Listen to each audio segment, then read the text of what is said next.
powered by Early Ball, the colors of rock and roll.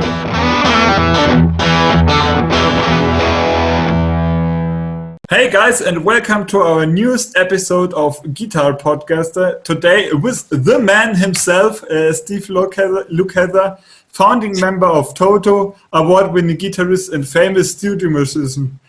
Steve, thank you for taking your time and being here. Thank you. I appreciate being there. Yeah, thanks a lot. How do you do happy today? Happy holidays, everybody. Happy holidays. First things first, as you can see, I also got prepared for a week for holidays. Yeah. All my whole house is like the Macy's. Man. I got 4 kids. I got 2 little ones. Well, actually, my daughter's 13 and my youngest son is 10. He's autistic, so Christmas is a little different. And for him, he likes different things. And my I have 2 sets of kids. My older kids are married and live elsewhere, but yeah. That's what that's at. So you're still completely in the Christmas business? Oh, yeah. Oh, totally, man. We got the whole tree. My girlfriend, she makes the house. She's a designer, so she made the whole house. Like Macy's, Macy's. It's unbelievable. The detail is insane. The lights flashing, everything's going on. So truly the Christmas spirit is in my home. And what's your job in this? Oh, she asked me to do stuff. I'll help her, but my job is to enjoy it and appreciate it. Yeah, I guess so. So, how do you spend your time in these crazy Corona times where we're still in it? Nobody's allowed or shouldn't go out. We have to take care of ourselves. So, how do you keep yourself sane? Well, I fortunately before this all happened, I met a girl, and the one of love of my life, and she's also a chef, and she has her own businesses that she can run from her anywhere she wants to run, as long as you have a computer and a telephone. I do the same. I live up in the Hollywood Hills, as cliche as that is, and I got a gate, so you can't, come get me. And I got an office. I got music. I mean, we're doing all this press stuff. I put together a whole band. We did a live stream. We got like a new band that we can afford because we lost the lawsuit. So Joseph and I and David said, "Go, use the name. We paid for it." Yeah. I figured, it's not Toto 1978, but it's not Toto. It'll never be that anyway. Yeah. How could it be? I'm just trying to keep the music alive. Yeah. The passion.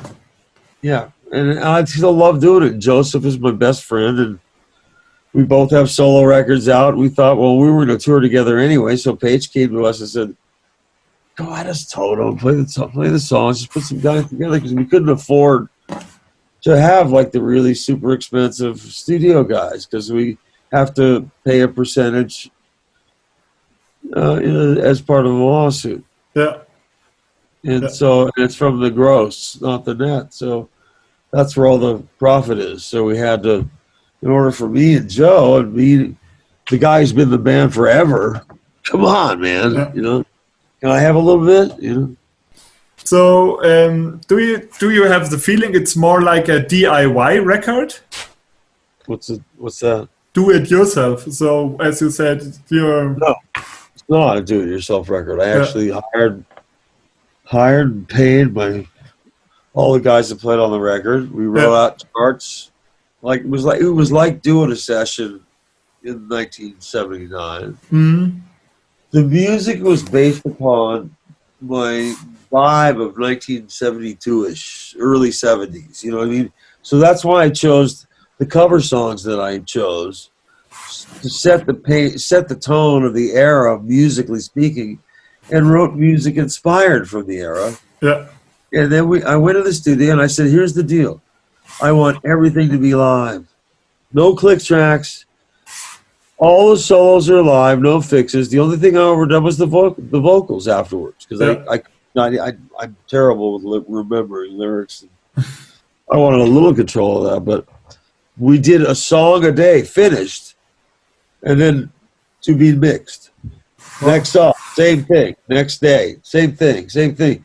So 8 days, the whole record was done. Joseph went home and did a couple of background vocals for me. And then we mixed it in 8 days. I came back in a hazmat suit because at that time, we recorded in February before COVID, so we were able to be in the room. Afterwards, we had to do it like, you know, with masks and the whole, you know, hazmat. Oh, the whole thing, you know. Yeah. And we did that, and it's done. It was done a long time ago, but they had to figure out the release time. So I'm really excited to have this music get out there because it was great David Page stuff and real pianos, real Hammonds. Yeah. So synthesizer record. I produced up a couple of tracks. I mean, but I still did a song a day.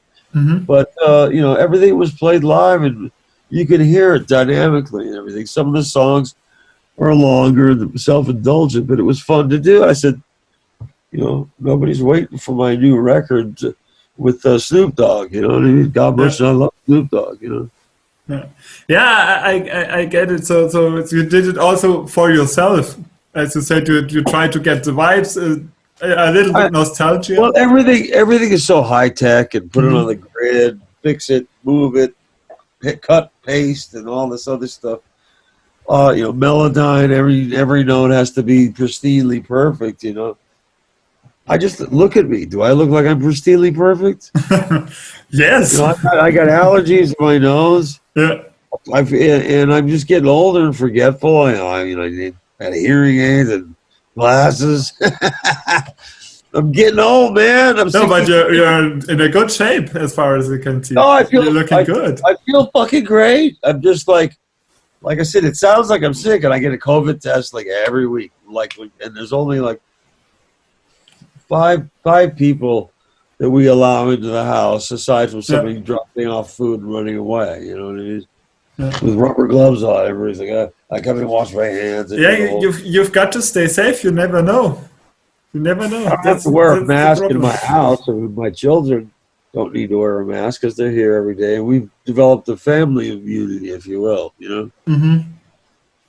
Well, let's hope it's like Joseph's one of my only friends who have from day one is allowed in the house, allowed to play with my kids and he gets tested because he has a brand new grandson. Yeah. What do you think? And I'm friends with Ringo, who's 80, and he's got a 3-week-old grandson. I mean, and we're older, so it's like I can't. And I have an autistic son. I can't run any risks at all about anything. Yeah, I understand it. Yeah, it's super been important for a fucking year, man. You think I want to sit in my house since March 3rd?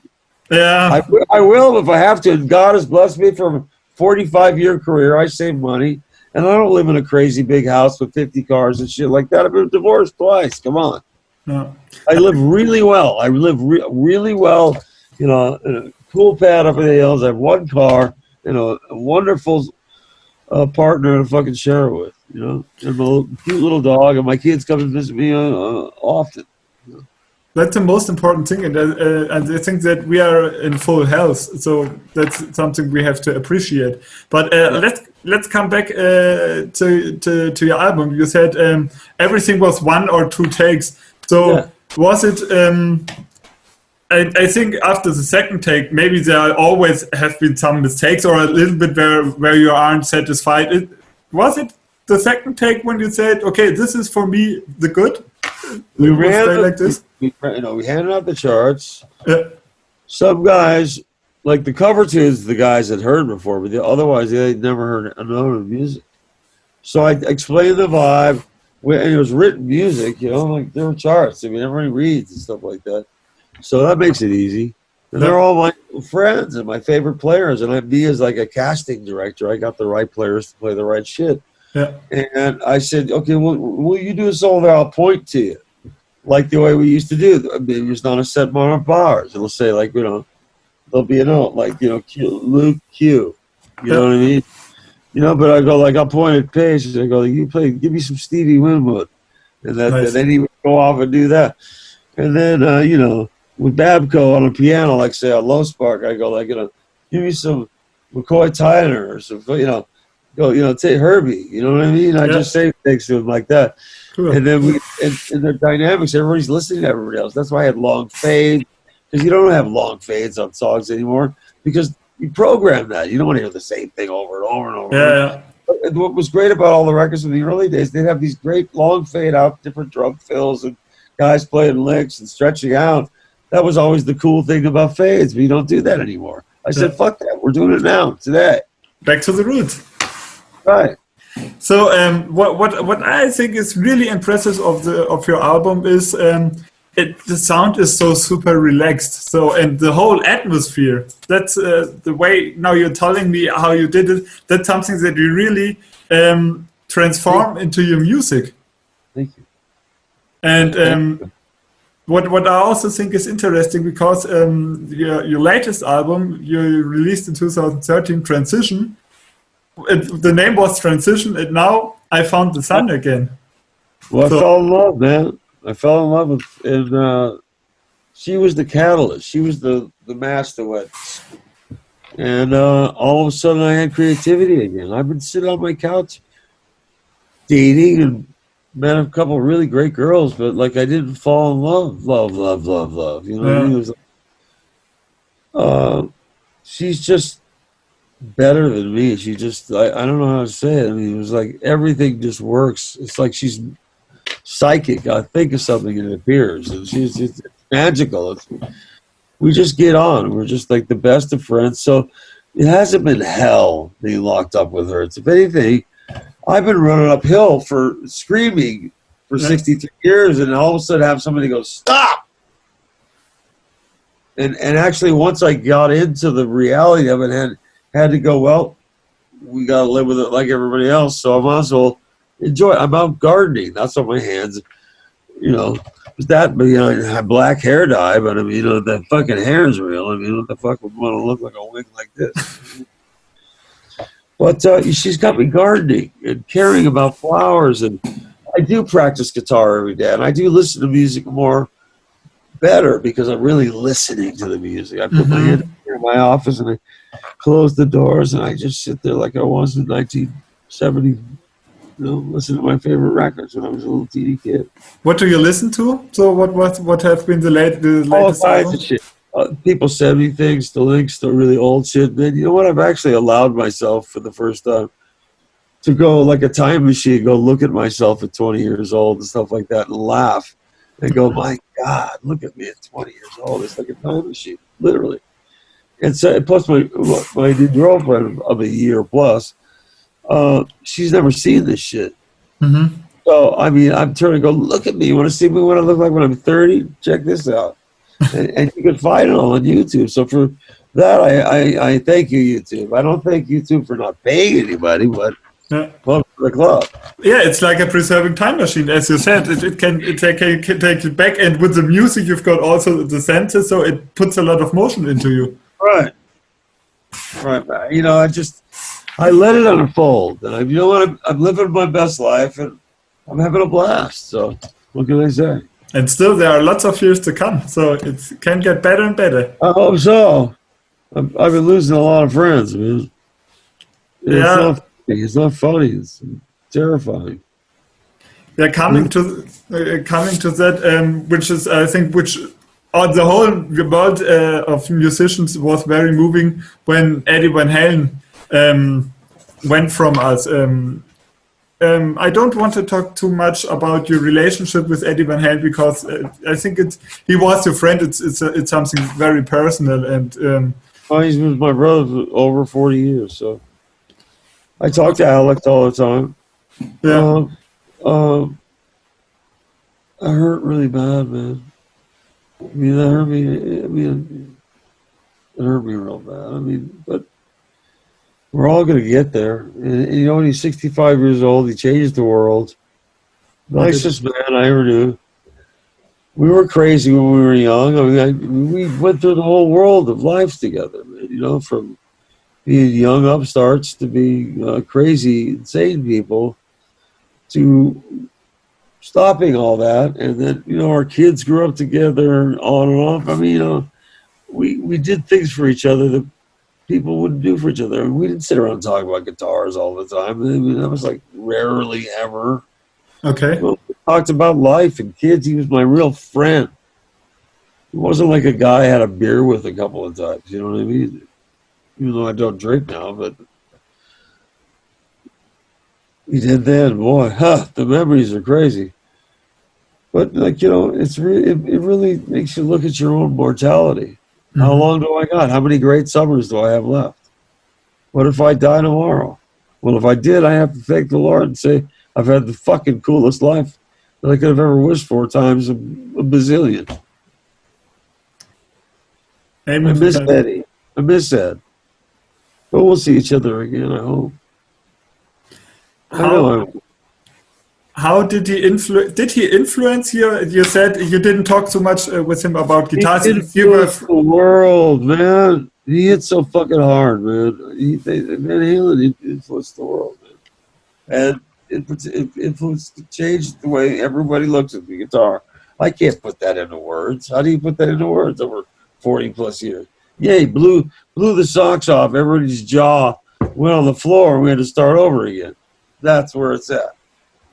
We opened up a whole new vocabulary and a way to think about it. But, you know, just like Jimi Hendrix was a great rhythm player, so was Eddie Van Halen. And, you know, there are people out there that are hip to it, but he made up the sound of 10 guitar players in one. That's why they sounded so great live, because they didn't need a lot of people, because they had Eddie. Yeah. Eddie was an orchestra with a guitar. Do you remember when you saw him first playing live? Yeah, California World Music Festival in 1978, where we were both playing. And I had heard him, and his jaw dropped when David Paich brought the album and dropped it on Eruption. Here I was, this young kid, teenager, thinking I'm not pretty good, man. Eddie Van Halen was like, "What the fuck? Are you kidding me? How does he do that? Blah blah blah." You know. And then I saw it, and we met that day in '78, and he called me up on the phone and said, like, "Come on over and hang out." And I said, "I'm on my way." And then, you know, I ended up staying for a day, and we bonded. We were brothers ever since, man. I mean, we talk, text. I mean, before all that shit, we'd see each other. We had a lot of the same interests. You know, we played golf together, which is crazy. We even joined a golf club together, and like, you know, we did crazy. You know, his ex lives right around the corner, so when Wolf was growing up, he would drop him off and do whatever, and then come by my house and hang out. Before I had all the gates and stuff to keep the bad people out, you know. Yeah. I lived in a little small hillside place up in the tributaries of the Hollywood Hills. But these days, I wanted protection, so one of the things I did was build a little fortress around my house and expand all the shit on the inside. Because I love where I live. So, how much did you influence your way of playing? You also got a very unique sound, but did he change the way you look at it? I mean, just like everybody else got this right hand on the finger to try to find a new way to do it. Yeah, I did it for a while, but you know, I don't know. I wasn't very good at it. You know, I could throw a few shapes or whatever. I could throw a few riffs, but I look back on it now, I see some DVDs from past and go, "Oh, why did I do that? Oh no, I should have done that." Okay. Yeah, that's Eddie's, man. What did I do that for? But we were all trying to keep up with that time, and a lot of people did it. A lot of people made it their own too. There were a lot of guys that used tapping in a really unique way, but like when I did it, it looked like I was trying too hard. Sounded like it to me. I do what I do, and that's why my new stuff, I would never consider. I used some legato stuff, but because of my tour bus accidents, I lost something in both arms, so I had to change the way I think and the way I play more economically. Adapt and overcome. Yeah. I'm old. I'm not in the race anymore. Come on, there's a 7-year-old kid in Japan who plays Lightning Path that I'll never understand how or why. But she wouldn't be able to do what I did with it. Here's a chart that says B minor A G, count it off without ever hearing anything, and they're recording. Yeah. You have to have an arranger's ear and a way to deal with the pressure and working with other people. Figure it out really fast. And I had that knack. That's why I worked, not because I'm the best guitar player or anything like that. That's certainly not fucking true. No. But I think, for example, nowadays, it's, of course, there with YouTube and all the stuff like that, there are incredible musicians that can play extremely fast. But I think with this, it's got a little bit, it's not that important anymore. I think it's people... Let me ask you something. Excuse me? How many people that play like that make a lot of fucking money? I don't think that too much. It's about songwriting. It's about a song that moves people in the heart. You know, like then you've answered the question. I think it's not about the velocity of playing and how many BPM, but that the song moves yourself. I think best example is Africa. You know, it's had this huge comeback, and people are going crazy when they're listening to it. All this new generations that. Maybe some people didn't knew the band Toto before. You know, it's been good to us. It certainly made life easier for me in terms of worrying about money during the pandemic. You know? But it went crazy, and we all just sit back and go, "What? Are you kidding me?" But thanks, we got 3 billion streams on. Spotify, not just of that song, but of our whole catalog. Kids are finding out, they're showing up at the shows. I mean, they make fun of us, and I laugh at all that shit. We're Family Guy characters, South Park character. I mean, I can laugh at all this shit, man. Come on, I don't take myself that seriously. We recorded that song in 1981, okay? With 4 24-track tape. We were just messing around. We made the whole record, and then Dave and Jeff came in with the lyrics. And we're like, Africa, Dave? We're from North Hollywood.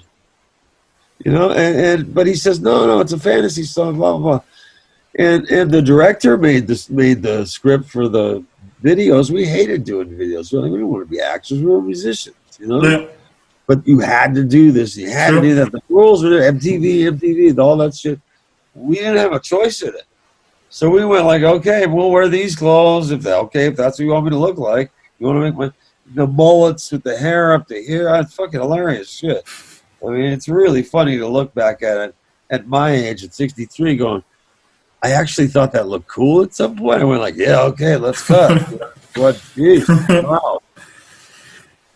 How do you explain to yourself that song like Africa was skyrocketing and became an internet phenomenon? It doesn't make any sense. It's a freak of nature. You can't make shit like that happen.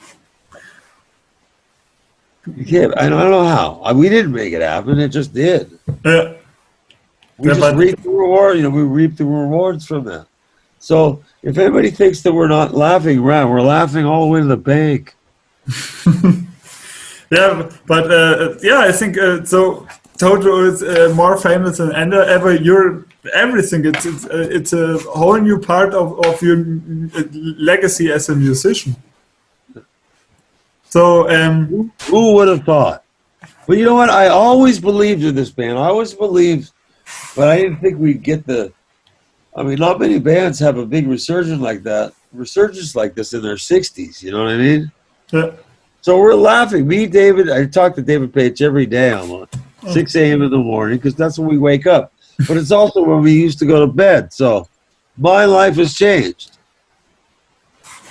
Yeah. So let's talk a little bit about your equipment, since we are also a music magazine and a guitar magazine. Sure. Which guitars did you play for your record? Music Man, the new models. I have the little green guy that has the new Music Man pickups in it. I use that for 90% of the record. And then I used my other L3 for a drop tuning or a E flat or something like that, you know. But that has the same pickups in it. It's the same exactly. It's exactly what you pull off the stand, you know, at the store, or you know, and you can make it to your own specs. I mean, you don't have to do it just like me, but it comes set up pretty much the way I play it, with a floating tailpiece, which I really love, and these cool, wonderful new sounding pickups. And they make the greatest guitars. I mean, I still got all my old vintage stuff, but I mean, I really love my Music Man guitars, so I played them. I basically used my live setup and said, let's record. Did you also play the wet-dry setup, the wet-dry-wet setup, or is it just on stage? It's just don't even do that on stage anymore. I use just the stereo, and the only thing that's stereo is just a little ping pong delay, but it's very put in the loop. It's stuck back. I mean, I hardly use the stuff anymore. A couple of stop boxes for distortion. Jeff Coleman made me a great one. I got one from Uli Rodenberg. He made a great one, great big box. A wah-wah pedal. I got a couple of things. I got a Univibe, a Dunlop Univibe, a wah-wah, a volume pedal, a compressor that I never use. I don't know. It's I have a Leslie thing, a simulator. Mm-hmm. And I have what the hell is it, man? The Strymon stuff. It's the Strymon reverb stuff that I really love. It just gives it a nice floating cover around the back end of it. And then you have the real guitar sound here, punchy as fuck. And then if we did it on the record, we'd add something if I wanted to do an effect or something. Yeah. Did you use your setup so for every song almost the same, or have you been tweaking then from song to song a little bit? Not much. I did it all on the guitar. Set and forget. It was like doing it live, so I had to do it. And I looked at it in terms of all that as a live gig. You don't turn down your amp and change your amp setting for every song in a live scenario. Yeah. So for this, I use the same mentality. Yeah. So talking about your collaboration with Music Man, what do you value in these guitars? What's the thing you really like about them? Everything. Okay. I mean, it's a family-owned business. The president, the whole family owns the business, and they're very, very close family friends for 30 years, 35 years maybe.